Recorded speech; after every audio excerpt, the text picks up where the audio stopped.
Assalamualaikum warahmatullahi wabarakatuh. Perkenalkan, nama saya adalah Cornelia Helen dari Prodi Hukum dan ini teman saya. Nama saya Lucilia Rizka Azhar dari Prodi Hukum. Di sini kita akan melakukan wawancara kepada guru les yang sudah lama mengabdikan hidupnya untuk menjadi guru les di desanya. Halo, Assalamualaikum. Nama saya Novelia. Saya berprofesi sebagai guru bimbel. Kelas 1 dilihat kita sampai di materi terakhir sebelum buat BAS. Ini maksudnya berapa? Oke, ini tuh.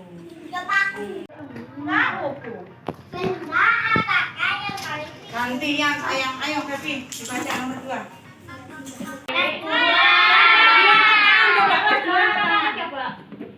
Yang tinggi, kelek ini Pak, kelek. Terus itu yang belakang itu berapa? 3. Yang belakang kecil-kecil itu kan berapa? Loh, yang kamu. Yuk, kamu. Kamu kelas berapa itu, Adik? Oh, TKB. Nomor besar. Kecil ya, TKB sampai nomor besar itu. Kelas di dalamnya kelas berapa, Adik? Dari kapan? Ayo. Dari kelas 1. Yang lainnya sama dah. Kelas di tangannya dari kelas berapa? Oh, TKB. Ada yang dari TKB. Ada. Dari kapan itu? Namanya siapa? Siapa? Zahrin. Kelas di Tandelia dari mulai kapan? TKB. Ya, kamu nggak bisa nulis, tak tampil ya. Tandelia jahat nggak orangnya?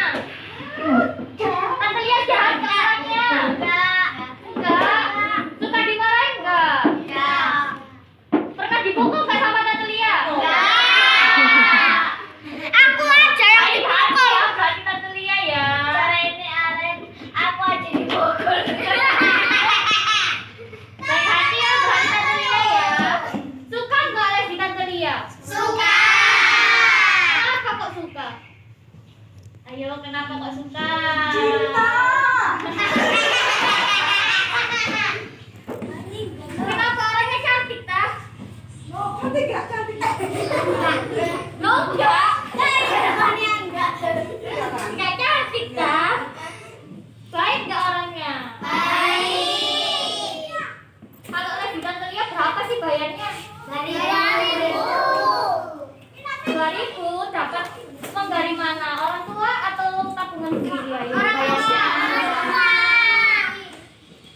Tabungan sendiri. Oh, pintar. Dikasih berapa uangnya kalau sama orang tua? 20.000 satu hari. Oh, berapa hari? 1 minggu. Setahun, Mbak. Berapa hari? 20.000. Buat apa aja uangnya? Nah, keras. Buat jajan. Buat apa? 1 minggu ya, 20.000 pintar. Sisa enggak uangnya? Sisa berapa? Oh, kalau sisa diapakan uangnya? Buat apa kalau ditabung?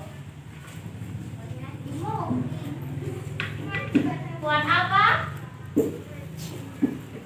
Buat ngaji. Oh, buat ngaji. Terima kasih ya sudah mau menjawab pertanyaannya ya. Sudah.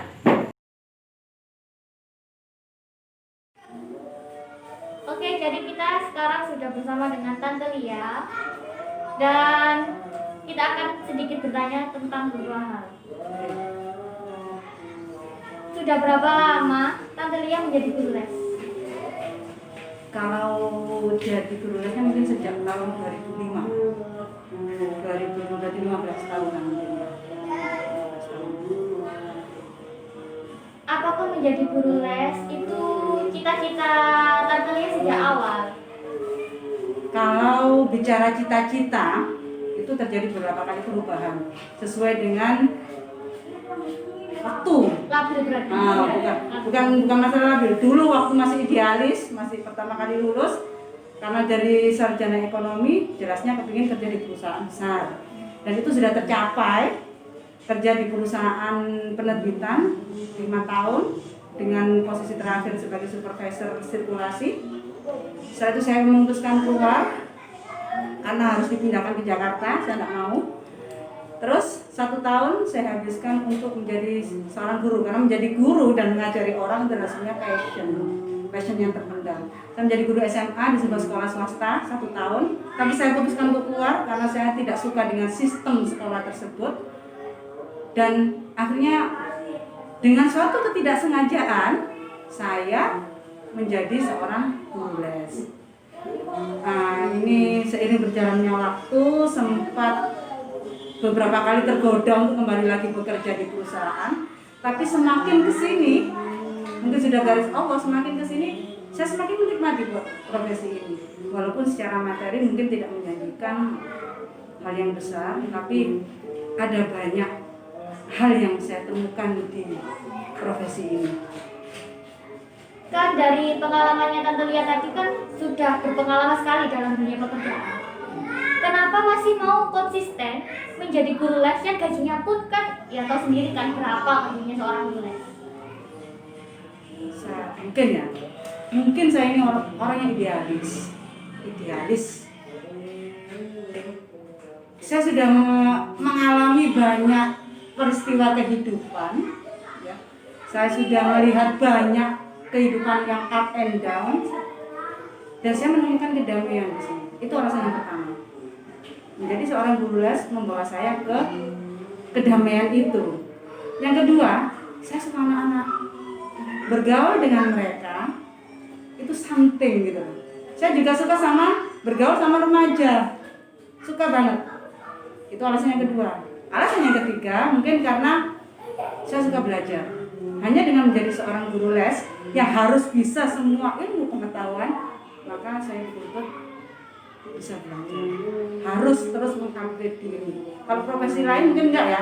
Bahkan kalau saya harus menjadi seorang guru di sebuah sekolah, mungkin saya hanya 1 mata pelajaran saja. Tapi kalau guru les saya harus menguasai itu semua. Ya walaupun sedikit-sedikit dibantu Google lah gitu ya. Tentu sistem pendidikan seperti apa yang ingin Anda terapkan? Maksudnya di tempat tes saya. Ya, di tempat les. Saya lebih ke personal, ke pendekatan personal ya, karena masing-masing anak itu mempunyai bakat dan minat yang berbeda. Mereka nggak sama. Gitu. Ada yang otak kirinya lebih main, ada yang otak kanannya lebih main. Itu bisa saya deteksi dari awal. Kalau anak ini saya ajari membaca, dia langsung bisa dalam minggu-minggu pertama, berarti dia lebih ke verbal, ke otak kiri. Pasti nanti matematikanya tertinggal. Saya tidak memaksa mereka yang tertinggal matematika untuk bisa menguasai matematika, tapi mereka harus belajar, itu aja. Usahakan kamu belajar. Kamu tidak bisa, nggak apa-apa. Nah, pokoknya usaha terbaik kamu sudah kamu berikan.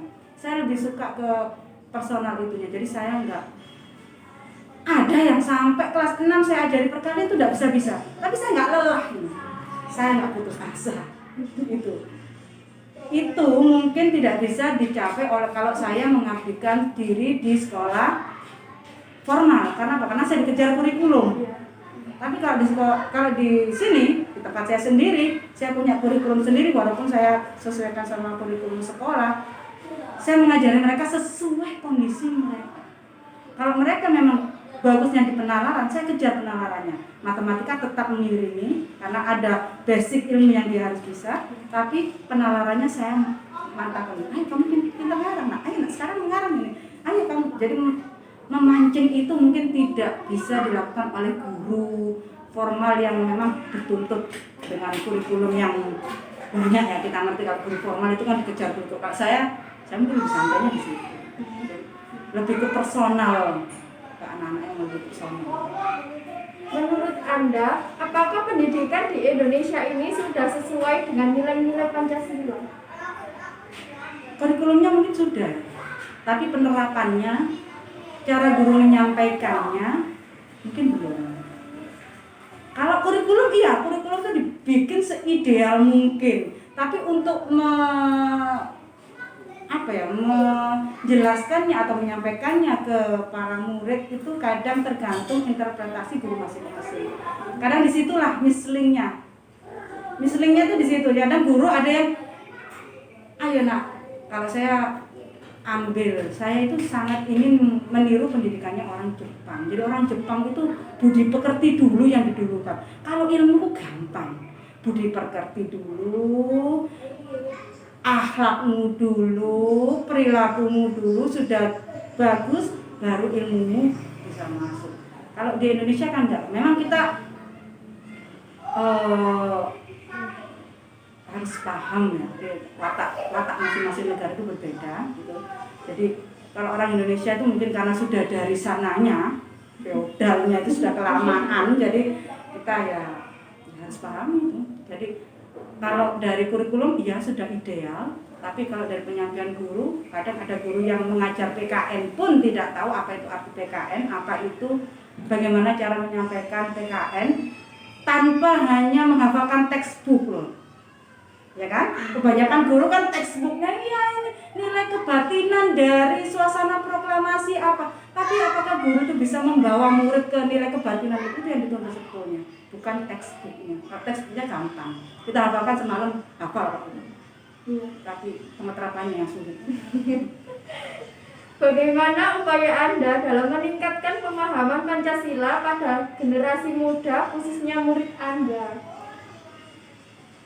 Kalau saya lebih suka menanamkan dari kecil, karena itu anak-anak itu biasanya dari kecil ikut saya, dari belum bisa baca sampai nanti mereka besar. Saya lebih suka dari kalau misalnya ngomongnya agak sedikit, nah nggak boleh begitu ya, itu omongan jelek, nggak boleh begitu. Terus sama teman berbagi ya nak ya, ada teman kesusahan nggak bensin dipinjami ya. Terus tidak boleh berebut tempat duduk. Nilai-nilai yang dasar, yang konkret itu yang perlu kita sampaikan ke anak-anak. Nah, dari kecil. Untungnya rata-rata mereka mengikuti saya dari kecil. Ya ada beberapa yang tahu-tahu besar masuk, sudah butuh ujian baru masuk. Ya biasanya yang murid-murid seperti itu kadang kalau sudah cocok sama cara saya mengajar ya mereka akan bertahan. Kalau nggak cocok ya mereka hengkang. Gitu. Jadi saya punya prinsip-prinsip yang kaku memang dalam mendidik anak-anak itu. Seperti misalnya saya nggak suka kalau ada murid yang mencontek. Saya tidak suka kalau ada murid yang tidak mau berusaha keras. Itu prinsip dasar, nilai kejujuran, jujur. Karena apa? Di Indonesia ini jujur saya bilang sudah terlalu banyak orang yang tidak jujur. Kenapa? Karena mencontek sudah dibiasakan dari kecil. Nah kalau di sini saya tidak mengizinkan anak saya mencontek. Karena apa? Saya lebih suka memangku. Ibaratnya tak pangku. Kamu nggak bisa apa sih nak? Ayo tak jelaskan satu. Jangan melihat temanmu. Kamu jawabanmu benar tapi kepahamanmu nggak ada. Kalau saya lebih seperti itu. Jadi ada yang mungkin guru les lain lebih suka, kan ya PR lu tak garap sini. Pekerjaan sekolahmu sini tante yang kerjakan. Yang penting tuntas, selesai. Tapi kalau saya, ya kamu lebih baik di sini 3 jam sampai selesai, baru kamu pulang. Asalkan kamu kerjakan sendiri itu pekerjaan, bukan saya. Saya membimbing dan mendidik, bukan hanya menyampaikan materi. Karena itu kadang dari sistem seperti ini kadang memang kita agak tertinggal, tapi oke, harus ada harga yang dibayar kan? Itu pilihan saya. Sudah? Terima kasih. Jadi terima kasih ya Tante Lia karena sudah menyempatkan waktunya untuk kita wawancarai. Dan yang terakhir pesannya untuk generasi muda itu apa? Generasi muda sekarang. Pesan saya Mbak Mulia. Jadi generasi muda itu maulah bekerja keras. Kerja keras itu penting. Terus jangan merasa malu. Jangan malas, jangan merasa malu. Itu aja. Apapun yang kamu kerjakan, lakukan dengan usaha yang terbaik. Masalah hasil itu di luar keputusan kamu itu keputusan Allah, tapi lakukan yang terbaik. Tadi, kerja keras, jangan malu, dan berikan yang terbaik. Setidaknya kalau kamu tidak bisa melakukan itu untuk bangsamu, lakukan itu untuk dirimu sendiri. Terima kasih ya Tante Lia.